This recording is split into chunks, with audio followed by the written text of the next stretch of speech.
하네요. 전에는 좀 혼자 많이 했는데 아무튼 네, 성경책 쉽게 이해하기 우리 이제 빌립보서를 좀 하겠습니다.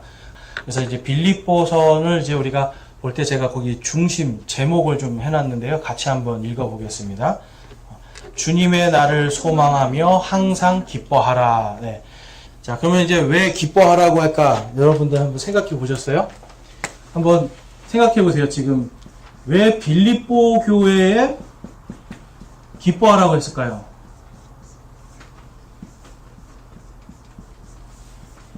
이 교회에 기쁨이 없어서 그렇죠? 네. 이게 정말 너무나 당연한 얘기입니다. 그러니까 빌립보서가 이제 우리에게 굉장히 은혜가 되는데요. 우리가 한번 이제 이런 말씀을 읽을 때, 분명히 편지를 써서 지금 한다는 건 뭔가 문제가 있다는 거예요. 그래서 그 문제를 잘 이제 해결하기 위한 건데, 특별히 빌립보서에서는 기쁨에 대해서 이야기한다. 그렇다면 그들 안에 뭔가 기쁨이 없다라는 거죠. 기쁨이. 자, 저와 여러분의 믿음에 기쁨이 있으십니까? 네. 그리스도인들은 사실 기뻐야 돼요. 지금 여기서 빌립보서에서도 계속 말씀하는 거예요. 그리스도인들은 기뻐야 된다고요. 근데 이제 이 기쁨이 세상이 주는 기쁨이 아니라 예수님이 말씀하신 것처럼 우리에게 평안을 주시는데 이건 세상이 줄 수 없는 평안이잖아요. 이 마찬가지로 하나님이 주시는 기쁨도 세상이 줄 수 없는 기쁨이에요. 그러니까 세상에 있는 것으로 기뻐하는 게 아니라 뭔가 다른 것으로 기뻐한다는 거죠. 그래서 우리가 지난주에 갈라디아서 할 때 하나님 그리스도 안에서 그렇죠? In God, in Christ. 그래서 그리스도 안에서. 그 다음에 by Christ. 그리스도에 의해서. 그 다음에 그리스도로 인하여. 그리스도 때문에. 이렇게 우리가 살아가는데 빌립보서 마찬가지예요. 그리스도 안에서.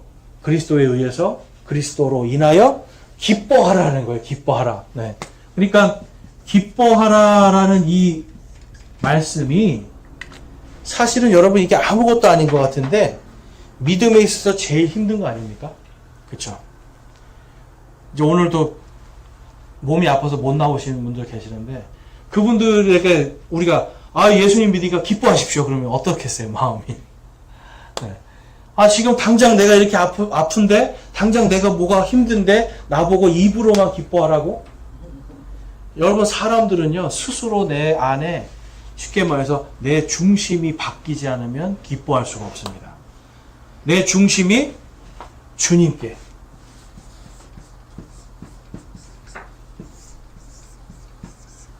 영어로는 롤드라고 하는데요. 주님을 기뻐하는 거예요.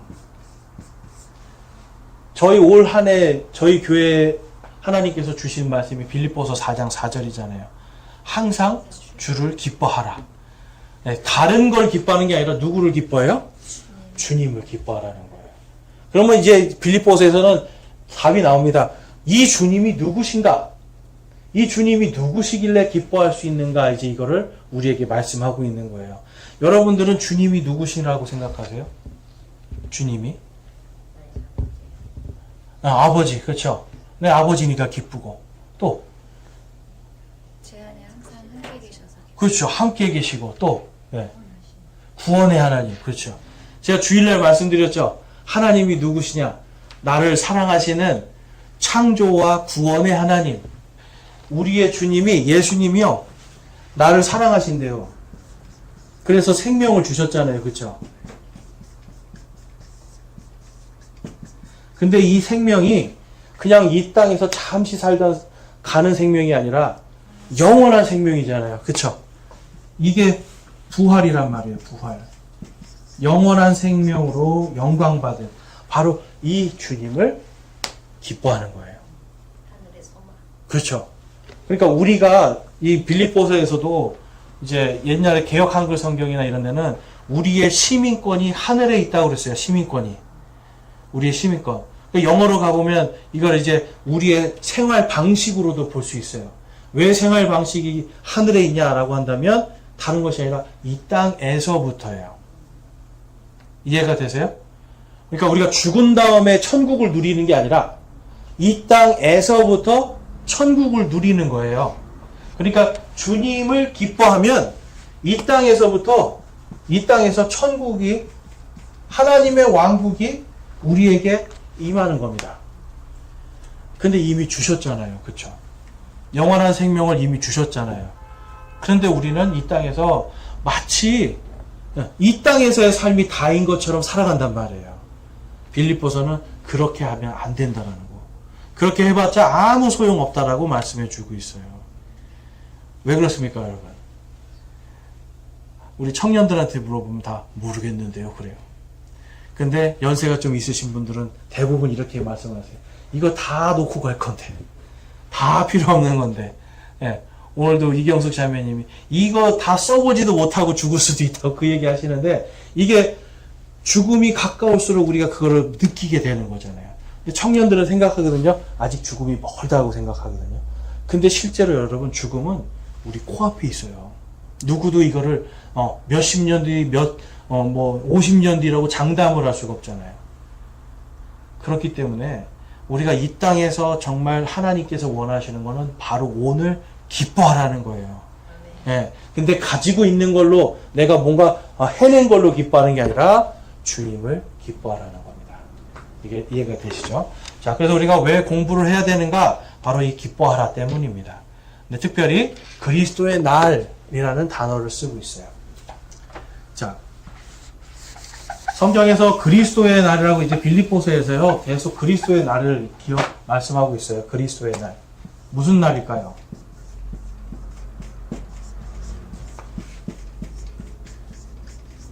이제 이런 것도 우리가 읽으면서 이게 과연 무슨 날일까? 이제 이것도 아셔야 돼요. 이 빌립보서에서 그리스도의 날이 굉장히 중요해요. 그리스도의 날이. 왜냐하면 이 그리스도의 날에 우리가 다 부활할 것이기 때문에. 그러니까 이 그리스도의 날은 쉽게 말해서 예수님의 재림의 날이고요. 저와 여러분의 부활의 날이에요. 그래서 부활을 하여서 영광 받고 하나님께 상속 재산을 받는 거잖아요. 상속. 그렇죠? 그러면 땅에 있는 거는 우리가 다 놓고 가야 될 것이고, 이제 앞으로 영원한 거를 상속받기로 약속돼 있어요. 여러분 안 기쁘세요? 네? 이게 기뻐야 된다는 거예요. 이제 빌립보서는 지금 이거예요. 빌립보 교회는 어떤 사람들이 있었냐면, 야, 율법 안 지키면 그 상속 못 받아. 하나님 하나님 믿는데 뭔가 열심히 하지 않으면 그 상속 못 받아. 라고 자꾸만 구원에 대해서 부인하는 사람들이 있으니까, 지금 사도 바울은 그게 아니야. 우리 믿음으로 구원받고 이미 우리는 구원받았으니까 구원받은 자로서 살라 이거예요. 그런데 우리의 소망은 뭐냐면 주님인데, 바로 주님이 오시는 그리스도의 날에 받을 그 부활의 영광과 상속의 기쁨, 이거를 계속해서 지금부터 가지고 있으라는 겁니다. 여러분, 이 초대교회 당시에는 그냥 교회에서 자다가 잡혀가서 죽는 거예요. 그리고 아침에 문 열고 이렇게 나가다가 예수님 믿는다고 누가 신고하면 잡혀가서 죽는 거예요. 그러니까 이 사람들에게 소망은 딱 한 가지밖에 없겠죠. 빨리 부활하여서 예수님 만나고 싶다. 그리스도의 날이 그냥 나에게 빨리 왔으면 좋겠다. 이거밖에 없어요.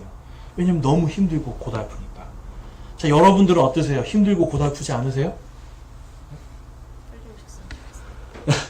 빨리 오셨으면 좋겠다 하시는 분들은 정말 힘든 사람들이고요. 이 시대에 그리스도인들이 좀 천천히 오셨으면 좋겠다 하는 분들은 여유가 많은 분들이에요.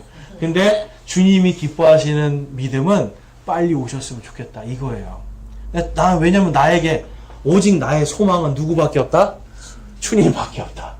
그러니까 마음이 가난한 자들은 복이 있다라고 말씀하잖아요. 하늘의 왕국이 그의 것이기 때문이요. 여러분, 마음이 가난한 사람들은 그냥 주님밖에 없는 거예요. 나는 이 주님밖에 없어요. 그래서 이게 복된 겁니다. 자, 거기 밑에 우리 빌립보서 4장 4절에서 5절 말씀 한번 읽어보겠습니다. 시작. 항상 주를 기뻐하라. 내가 다시 말하노니 기뻐하라. 너희의 절제를 모든 사람들이 알게 하라. 주께서 가까이 계시느니라. 아멘. 주께서 가까이 계신다는 게 여러분 두 가지 의미가 있어요. 하나는 아까 자매님 말씀하신 것처럼 주께서 나와 함께 계신다, 내 옆에 계신다는 뜻도 있지만, 또 두 번째는 지금 주님이 오실 날이 임박했다는 뜻이에요. 이건 지금 진짜로 주님이 가까이 계시다는 뜻이에요. 그러니까 믿음으로 주님이 지금 가까이 오실 날이 가까웠으니 핍박받고 사람들에게 조롱받고 멸시당하고 또 당시에는 예수님 믿으면 손해볼 게 많았거든요. 그러니까 돈도 없고 가난하고 궁핍해도 기뻐하라는 거예요. 주님이 곧 오신다 이거예요. 네. 그러니까 이 빌립보서에서는 굉장히 임박한 재림에 대해서 소망하는 글입니다. 그래서 주님이 가까이 계신다는 그 두 가지 뜻이 있어요. 그래서 여러분들 안에서도 주님이 빨리 오셨으면 좋겠다 하면 이건 주님이 가까이 계신 삶이고요. 아, 주님 좀 더 있다가 나 누리고 다 누리고 싶어요. 그럼 이런 분들은 주님이 지금 가까이 없는 인생이라고 보시면 돼요.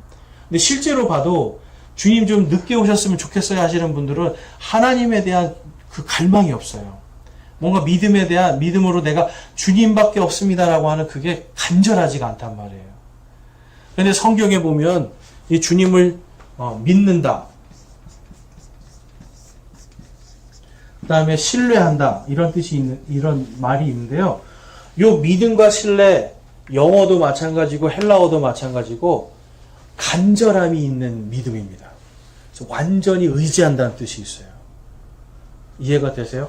그러니까 이거는 그냥 조금 믿는다가 아니라 옆에 있는 동네 아줌마들 믿는 것처럼 그렇게 믿는 게 아니라 진짜 완전히 이분께 나를 다 의지한다는 뜻인 거예요. 이게. 그러니까 그런 분들은 주님이 가까이 계시느니라 그러면 와 기쁘다 되는 거예요. 이해가 되시죠? 가까이 계시죠? 여러분들? 네, 아멘. 감사합니다. 자, 그 다음에 이제 이름의 기원과 저자를 살펴보면 기록연대는 이제 이 로마 감옥에서 지금 사도 바울이 갇혀가지고 이제 자기 죽을 날을 기다리고 있는 거예요. 이제 재판받고 황제가 죽여 그러면 이제 죽는 거거든요. 그래서 자기가 지금 죽을지 이미 알고 있었고요. 감옥에 있는데 지금 감옥에 있는 사람이 감옥 밖에 있는 사람들한테 뭐라고 쓰는 거예요? 항상 기뻐하라 그런 거예요. 여러분 생각해 보세요. 내가 지금 감옥에 갇혀서 지금 하나님께서 말씀해 주시는 거예요. 너 이제 죽을 거야. 목베임 당해서 죽을 거야. 알려주셨어요. 그런데 사도 바울은 거기서 기쁜 거예요. 왜 그래요? 아, 이제 주의 날이 가까이 왔구나. 막 이 사람은 지금 내가 지금 죽어도 내가 정말 죽어도 감사하고 주님이 감사한 이유는 내가 부활할 것이기 때문에. 내가 죽는다고 끝나는 게 아니라 저 왕들도 지금은 나를 죽이지만 내가 부활했을 때는 저 왕들도 내 앞에서 심판받아야 될 자들이니 나는 기쁘도다 하는 거예요. 여러분 이 기쁨이 이해가 되세요? 이 기쁨이 이해가 안 되시면 이 기쁨을 이해하라고 빌립보서를 썼으니까 이걸 읽어보셔야 되는 거예요. 제 친구들이 안 믿는 친구들이 이런 걸 이해를 못하는 거예요. 아니 예수를 믿으면 뭔가 하나님이 돈도 좀 많이 주고 뭔가 막 이렇게 살아야 되는 거 아니야? 부자도 되고 건강하고 그래야 행복한 거 아니야? 라고 이야기하지만 실제로 우리 삶을 보면서 이들은 우리가 그렇지 못한데 기뻐하는 거에 깜짝 놀라요. 어떻게 그럴 수가 있어? 어떻게 그럴 수가 있어요? 그래요. 근데 그 이유는 딱 한 가지죠. 우리에게는 그리스도의 날에 소망이 있기 때문에 그래요. 지금 빌립보서에서는 그거를 말씀하고 있습니다. 그래서 이제 주후 62년경에 쓰여졌고요. 이제 빌립보가 어디인가 거기 이제 사진을 보시면 지난주까지 우리가 봤던 갈라디아가 오른쪽 네모 쳐 있습니다. 거기가 이제 여기가 오늘날의 튀르키예 지역이에요. 그래서 여기가 예전에 터키라고 하는 소아시아 지역. 그래서 여기에 요한계시록에 가보면 처음에 7 교회가 나와요. 그게 이쪽 갈라디아 이쪽 지역, 아시아 이쪽 지역이고요. 빌립보는 어디냐면 바다 건너서 유럽입니다. 유럽. 그래서 여기는 그리스에 있는 마케도니아 지역에 있는 곳이 빌립보예요. 오늘날도 이 지역은 똑같이 마케도니아라고 불리고요. 똑같이 그리스라고 불리고 있어요. 자, 그러니까 이 빌립보라는 곳은 최초로 유럽에 세워진 교회입니다. 유럽에 최초로 세워졌어요. 그래서 빌립보 도시라는 도시의 이름은 성경에 보면 페르시아라는 나라가 나와요. 바빌론이 나오고 바빌론을 무너뜨린 페르시아. 그리고 그 페르시아를 무너뜨린 그리스의 황제 알렉산더라고 하는 그 황제의 아버지 이름이 빌립보였습니다. 그러니까 필리프라고 이제 필리포스라고 되어 있는데요. 이 필리포스 2세가 이곳을 정복하면서 이 도시 이름이 빌립보가 돼요. 그러니까 왕의 이름의 왕. 그럼 여러분 보통 왕의 이름이 쓰여진 도시들은 굉장히 번성하고 부유한 도시들인 걸 알 수 있죠. 그러면 당시에 이 그리스에는요, 부유하고 번성하면 항상 거기가 우상이 넘치는 곳이에요. 그 다음에 부유할수록 그 우상이 넘칠수록 이 그리스의 신들은요, 굉장히 음란한 신들입니다. 그래서 거기에는 음행을 하는 사람들도 굉장히 많은 거예요. 그래서 그 밑에 보면 고린도 보이시죠? 고린도. 고린도가 그렇게 음란한 도시였어요. 그래서 그 당시에는 사람들이 이렇게 얘기했다고 합니다. 아이고, 이 사람 고린도 사람 같네. 이런 말을 해요. 뭐냐면 굉장히 음란한 사람이구나. 동성애를 하는 사람이구나. 이런 말 할 때 아유, 고린도 사람 같네. 이랬단 말이에요. 근데 빌립보도 그에 못지않게 굉장히 음행이 성행하던 곳이었습니다. 자, 그러니까 이런 곳에서 신앙생활을 하려면 여러분 얼마나 힘들었겠어요. 그렇죠? 굉장히 힘든 거예요. 그럼에도 불구하고 이 빌립보에서는요, 굉장히 교회적으로, 유럽 교회적으로 중요한 인물들이 나타나는 걸 볼 수 있습니다. 그래서 거기 이제 빌립보 교회의 기원을 보시면 주 49년경에 이제 사도행전 16장에 보면 이 말씀이 나옵니다. 그래서 사도 바울이 두 번째 전도 여행을 갔다가 계속 아까 우리가 사진에서 본 것처럼 갈라디아 이쪽에서 막 계속 하려고 했는데 성령님께서 못하게 막아버리시는 거예요. 여러분, 우리가 믿음 생활할 때 뭔가가 자꾸 막히잖아요. 그럴 때는 내가 그걸 뚫으려고 하는 게 아니에요. 하나님께서 하시도록 그냥 사실은 내 힘을 쫙 풀어야 돼요. 그러면 성령님이 인도해 주시는데 사도 바울이 바로 그렇게 한 겁니다. 자기는 이 아시아에서 하고 싶었어요. 왜 그럴까요? 아시아에서는 잘 되고 있었거든요. 아시아 쪽에서는 막 가면은 갈라디아, 에베소 막 이런 데 가니까 막 교회들이 세워지고 사람들이 막 몰렸거든요. 그런데 갑자기 성령님이 자, 이제 유럽으로 가, 그리스로 가 라고 밀어버리니까 어떻게 했어요? 지금 막 잘 되고 있으니까 가고 싶겠어요? 가지 않고 싶겠어요? 네, 인간의 마음은 가지 않고 싶죠. 그런데 성령님이 그에게 마케도니아 사람이 이쪽으로 오십시오 하는 환상도 보게 해주시고 꿈에서 그 다음에 그쪽으로 갈 수 있도록 인도해 주셔서 아주 어렵게 마케도니아 지역으로 가서 빌립보에 도착하는 이야기가 거기 사도행전 16장에 써 있습니다. 자, 빌립보에서 이제 있었던 사건들, 구원받은 사람들을 이렇게 보시면 자주 옷감 장사 루디아라는 사람을 만납니다. 이 루디아는요, 이 소아시아, 그러니까 원래는 사도 바울이 전도하려고 했던 그 소아시아 지역, 거기에 그 지역 사람이었어요. 그 지역의 두아디라라는 곳의 출신이었는데 빌립보까지 장사하러 온 거예요. 장사하러 왔는데 갔더니 저 강가에 가면 하나님께 기도하는 곳이 있습니다. 그런 거예요. 그래서 안식일이 돼서 유대인들이, 이 루디아는 제가 볼 때 유대교였던 것 같아요. 그러니까 이 유대교인이었던 이 루디아가 강가에 가서 하나님께 기도하려고 딱 왔는데 그 유대인들이 딱 모인 곳에 사도 바울이 딱 나타난 거예요. 그래서 거기서 복음을 전합니다. 막 복음을 전하니까 루디아가 거기서 듣고 그 복음을 받아들이고 자신과 가족들이 거기 즉시로 침례를 받고 부자였거든요. 여러분 아셔야 되는 게 있어요. 당시에 그러니까 자주색은 보라색이에요. 보라색. 우리나라에서도 마찬가지고 양반 중에서도 제일 귀족층들이 주로 보라색을 입었고요. 유럽이나 이쪽에 가서도 보라색 옷이 굉장히 상류층을 나타내는 옷이었다고 합니다. 그러니까 이 루디아는 굉장히 돈이 많은 사람이었어요. 집이 컸어요. 근데 이 루디아가 예수님을 믿고 나서 자, 이제 내 집을 모임의 장소로 쓰시오 하고 딱 내주는 거예요. 여기에서부터 빌립보 교회가 시작이 됩니다. 그 다음에 만난 사람이 이제 그 강가로 가는 길에서 강가 근처에서 이제 점치는 여종을 만나요.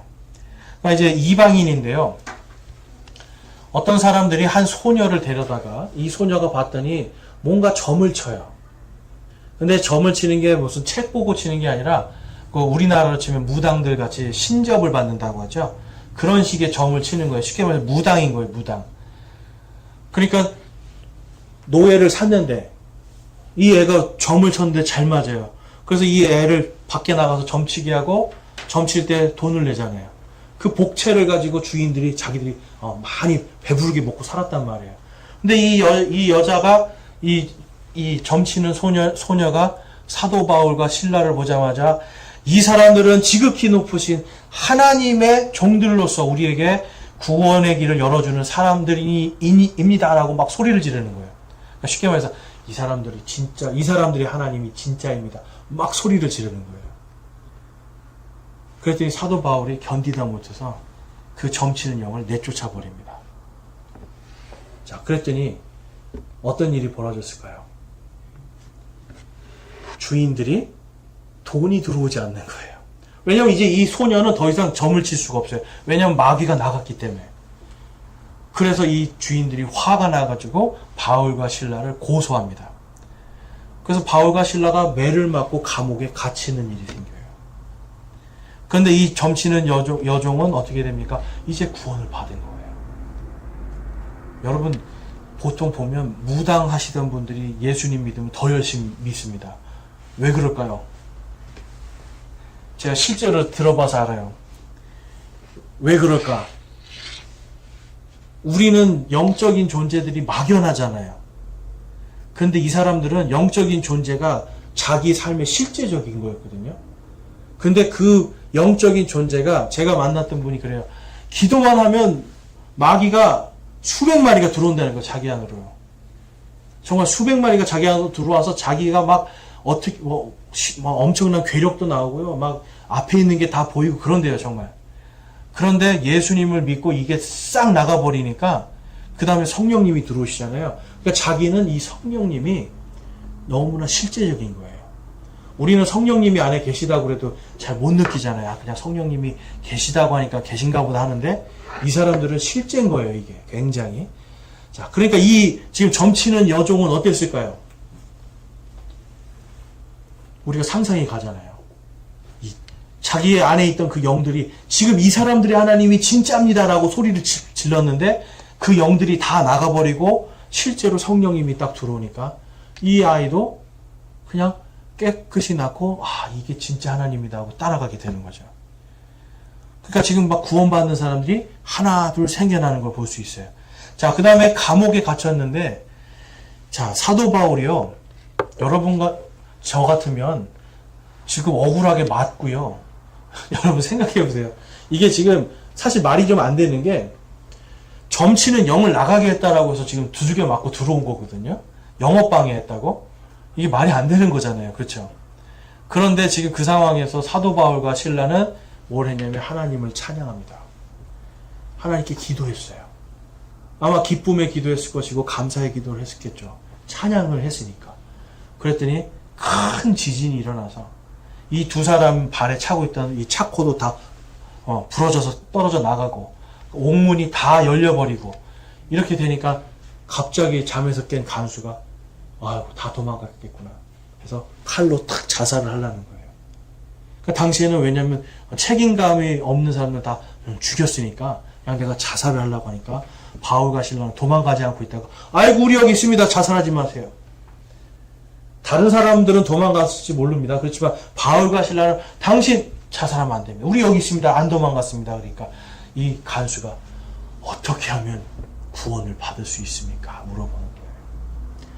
여러분, 믿음의 결단이 이래서 중요한 겁니다. 항상 기뻐하는 게 이래서 중요한 거예요. 어떤 사람들은 우리가 기뻐하는 모습을 보고 나도 저렇게 구원받고 싶다 하거든요. 나도 이 슬픔과 괴로움에서 구원받고 싶다. 지금 이 간수는 더군다나 지금 엄청난 상황이잖아요. 큰 지진도 보고 묶여 있었던 여러분 지진이 난다고 발을 묶고 있는 이 차고가 부러지고 풀릴까요? 아니거든요. 이건 진짜 하나님의 역사거든요. 그러니까 이 사람은 나를 구원해 주십시오 하고 하는 거예요. 그랬더니 사도 바울이 주 예수 그리스도를 믿으라 그래요. 주 예수 그리스도를 믿으라. 그러면 당신이 구원받고 당신의 가족들이 구원받을 수 있습니다. 라고 이야기를 합니다. 그 밑에 한번 말씀을 한번 읽어보겠습니다. 뒷장입니다. 뒷장에 16장 31절 34절 함께 읽겠습니다. 시작. 그들이 이르되 주 예수 그리스도를 믿으라.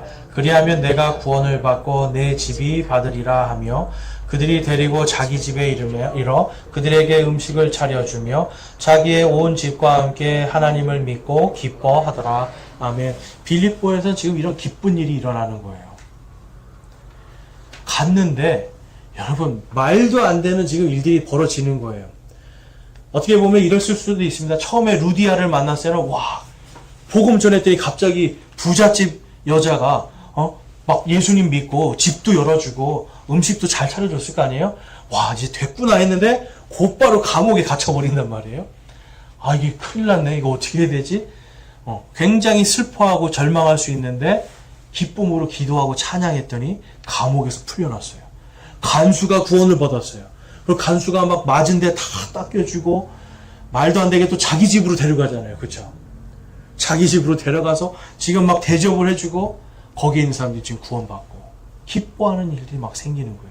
그러니까 여러분 우리가 믿음 생활할 때 어떤 것 때문에 믿음 생활 내가 예수님 믿는 것 때문에 이거 힘들어. 예수님 믿는 것 때문에 이거 슬퍼. 여러분 이런 것에 왔다 갔다 할 필요가 없는 거예요. 왜냐하면 결국은 하나님은 그것을 우리가 인내할 때 기쁨으로 바꿔주시니까. 여러분 사도 바울은 뭘 경험한 거냐면 나의 강함으로 되는 게 아니구나 생각하는 거예요. 나를 강하게 하시는 그리스도를 통하여 내가 모든 걸 할 수 있구나. 빌립보서 2장에서 그걸 말씀하는 거예요. 여기서 빌립보에서 지금 겪은 거예요. 내가 강한 게 아니라 나를 강하게 하시는 그리스도를 통해서 내가 모든 걸 할 수 있구나. 감옥에 갇혔어도 내가 찬양하고 기뻐했더니 그냥 옥문이 열려버리고 간수가 나를 닦아서 씻겨주고 먹여주고. 여러분 이거 내가 할 수 있는 게 아니잖아요.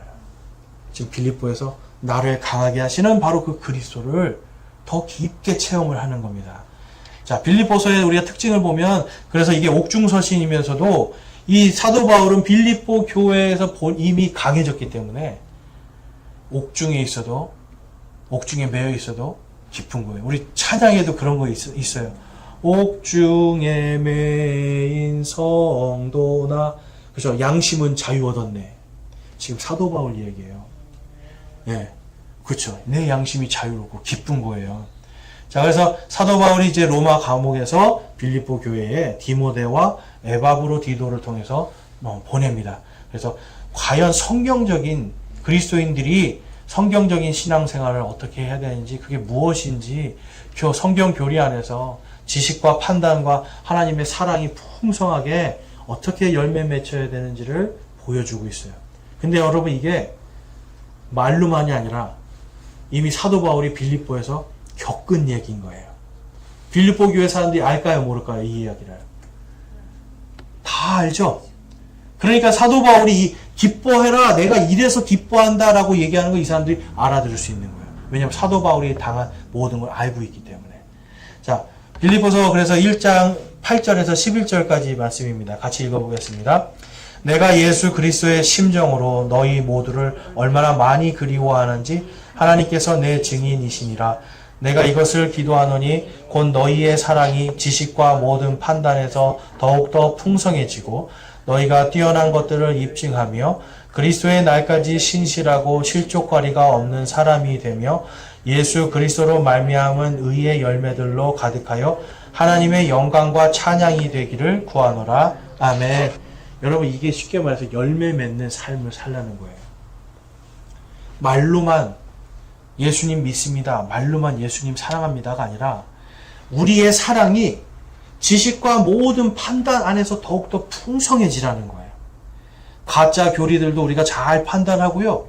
하나님의 이 하나님을 아는 지식 속에서 지금 힘들고 어렵지만 성경에 보면 하나님이 이 모든 사람들 다 합력하여 선을 이루시고 하나님이 영광 받으셨지 하는 이 지식을 알고 있으라는 거예요. 그러면 우리의 사랑이 풍성하게 열매 맺고요. 또 우리가 구원받았습니다. 내가 죄를 용서받았습니다. 나는 의인입니다. 입으로 아무리 얘기해도요. 내 삶이 기쁨이었고 하나님께 영광이 되지 못하면 누가 그거를 의롭다고 하겠어요. 그렇죠? 그 구원 당신 그렇게 구원받았는데 왜 맨날 이렇게 슬프게 살아요? 한다라면 여러분 그 받은 구원을 누가 영광 돌리고 찬양 돌리겠어요? 그래서 지금 이 사도 바울은 너희에게 뛰어난 것들을 입증하라는 거예요. 가난해도 내가 받을 이 소망, 부활의 소망과 상속의 소망이 얼마나 뛰어나다 하는 이것을 입증하라는 거예요. 그래서 그리스도의 날까지 신실하고 실족거리가 없는 사람이 되라. 자, 어떤 사람이 되라고요, 여러분? 거기에 보면 신실하고 실족거리가 없는 사람이 되라는 거예요. 자, 신실하고요.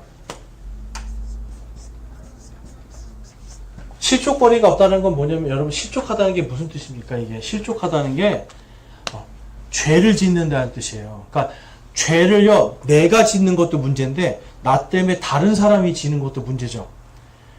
내가 하나님에 대한 믿음이 조금 부족한 것도 문제인데 누군가가 나를 보고 저 하나님 내가 안 믿을래 그러면 그거 더 큰 문제죠.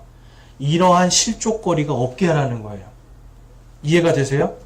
그러니까 우리가 말로만 교회 다닙시다가 아니라 정말 삶 속에서 내가 예수님 믿는 사람다운 말을 하고요. 예수님 믿는 사람다운 행동을 하고요. 예수님 믿는 사람답게 절제하고 오래 참을 수 있어야 되는 거예요. 아까도 그러니까 너희의 절제를 모든 사람들이 알게 하라는 거잖아요. 절제. 여러분 이 절제라는 게요. 굉장히 중요한 겁니다. 그렇죠? 자녀를 키워보셔서 아실 거예요. 막 사랑해주고 싶어도 절제해야 될 때가 있고요. 크게 혼내고 싶은데도 절제해야 될 때가 있고요. 인간과의 관계 속에서도 내가 이걸 확 틀어버리고 싶지만 절제해서 안 틀어지게 내가 좀 참아주고 내가 좀 내 잘못입니다라고 그냥 내 잘못이 아닌데도 숙이고 들어가고 겸손했을 때 어땠어요? 보통 내가 겸손해지면 어떤 열매가 나타납니까? 잘했다 생각이 들어요. 그렇죠. 잘했다 생각이 들고 나중에는 오히려 그 사람이 나한테 와서 고맙다 얘기하고 또 오히려 내가 미안하다 얘기하죠. 나는 오히려 낮아지고 겸손했는데 예수님처럼 절제하고 인내했더니 오히려 나의 이름을 높이시더라. 예수님 때문에 나를 높이시더라 하는 이 고백이 나오는 거예요. 지금 빌립보서에서 지금 그 열매 맺으라는 겁니다. 그 열매. 이해가 되시죠? 그러니까 저와 여러분들이 그 열매를 맺어야 되는 거예요. 그래서 의의 열매를 통해서 하나님의 영광과 찬양이 되기를 구하노라. 하나님께 영광과 찬양을 돌리라가 아니라요. 영광과 찬양이 되라는 거예요, 내가. 네. 내가 영광과 찬양이 돼야 되는 거예요, 하나님의. 이해가 되시죠? 그러니까 우리가 이러한 삶을 살기가 너무 힘든데 빌립보서에서는 그거 힘들어하지 말고 기뻐하면서 그렇게 살으라는 거예요. 왜냐하면 우리에게는 그리스도의 날에 받을 부활의 영광과 소망, 상속의 기쁨이 기다리고 있기 때문에 손해봐도 괜찮고 좀 멸시당해도 괜찮고 누군가에게 예수님 믿는 것 때문에 조롱받아도 괜찮고 또 지금 이 시대는 아니지만 정말 여차하면 그렇죠? 우리가 예수님 못 믿는 것 때문에 핍박받을 수 있거든요. 핍박받고 도망다니고 가난해져도 내가 주를 기뻐할 때 그러할 때 우리 안에 내가 하나님의 영광이 되고 하나님의 찬양이 될 수 있는 거예요. 자, 그래서 지금 빌립보서는 그걸 우리에게 말씀하고 있습니다. 중심 메시지를 보시면 그리스도의 날이 가까우니 항상 주를 기뻐하고 기뻐하라. 2번이나 기뻐하라고 강조하는 건 정말 기뻐하라는 거예요, 여러분. 그래서 진정한 신앙생활은 그리스도를 통해서입니다. 기쁨과 평강이 회복되고 충만한 삶을 살게 된다. 그래서 우리가 아직도 내가 기쁨과 평강이 충만하지 않다. 그러면 내가 좀 더 성장해야 되는구나. 여러분 꼭 생각하시고 성장을 해도 되고 안 돼도 되고 아니라 성경은 분명히 성장하라라고 명령하고 있어요. 왜냐하면 우리가 다 한 몸이기 때문에 엄지손가락만 자라고 다른 손가락들이 안 자라면 여러분 그 이상한 거잖아요. 머리만 이만해지고 예수님은 이만한데 몸들이 다 자라지 않으면 아직 애기면 그 이상한 거잖아요. 그래서 예수 그리스도의 장성한 분량, 성인이 된 그 분량까지 우리의 믿음을 성장시키는 건 우리의 책임과 의무입니다. 그래서 제가 주일날도 말씀드렸잖아요. 사랑이라는 건 하나님을 사랑한다는 건 하나님이 우리에게 책임과 의무를 다하셨어요. 창조하셨고 죄인이라고 내버려 두지 않고 구원하셨어요. 책임과 의무를 다하셨어요. 우리도 하나님께 대해서 책임과 의무를 다해야 성장하는 겁니다. 자, 그래서 기쁨과 평강이 충만한 신앙생활을 위해서 우리가 배우는 거고요. 그 기쁨과 평강이 충만한 그 삶을 본받게, 누군가가 본받아서 우리 스스로가 하나님의 영광과 찬양이 되기를 우리가 먼저 선행으로 보여줘야 되는 거예요. 본이 돼야 된다는 거예요. 자, 빌립보서 4장 말씀 다시 한번 읽겠습니다. 4장 4절에서 4절, 5절, 9절, 13절입니다. 같이 읽겠습니다. 시작. 항상 주를 기뻐하라. 내가 다시 말하노니 기뻐하라. 너희의 절제를 모든 사람이 알게 하라. 주께서 가까이 계시느니라. 너희는 내 안에서 배우고 받고 듣고 본 것들을 행하라. 그리하면 평강의 하나님께서 너희와 함께 하시리라. 나를 강하게 하시는 그리스도를 통해 내가 모든 것을 할 수 있느니라. 아멘. 자, 여러분, 사도 바울이요, 내 안에서 배우고 듣고 본 것을 행하래요. 이게 하나님의 영광과 찬양이 되는 겁니다. 여러분들이 내가 교만해서가 아니라, 여러분 교만해서가 아니에요. 지금 사도 바울이 교만한 거 아니죠. 내가 지금 예수님께 받은 그대로 살고 있는 거 너희가 봤지? 너희도 좀 그렇게 살아보라는 거예요. 그래서 여러분들이 집으로 가시면, 대구로 가시잖아요. 그러면 여러분과 함께 사는 그분들이 여러분들을 통해서 보고 듣고 한 것으로 하나님을 찬양할 수 있어야 돼요. 제가 이 말씀을 드리면서 굉장히 찔립니다. 저 그렇게 살기 힘드니까. 네, 그런데 그렇게 하라는 겁니다. 성경은. 내가 어디를 가든지 거기에서 누군가가 나를 통해서 그리스도를 배우고 본받고 듣고 그것을 행할 수 있도록 실족하지 않도록 해주는 거, 이게 우리의 책임과 의무예요. 자, 그래서 빌립보서는 그것이 우리에게 한 가지로 요약이 됩니다. 바로 주님을 기뻐하라는 거예요. 항상 주님을 기뻐하라라고 말씀합니다. 네, 오늘은 여기까지 하고요. 여러분들이 댁에 가셔서 빌립보서 이 기쁨의 말씀을 한번 잘 묵상해 보시기 바랍니다. 네, 기도하시고 마치겠습니다. 사랑의 하나님, 감사합니다. 오늘 저희들에서 주님이 원하시는 기쁨의 삶에 대해서 좀 살펴보았습니다.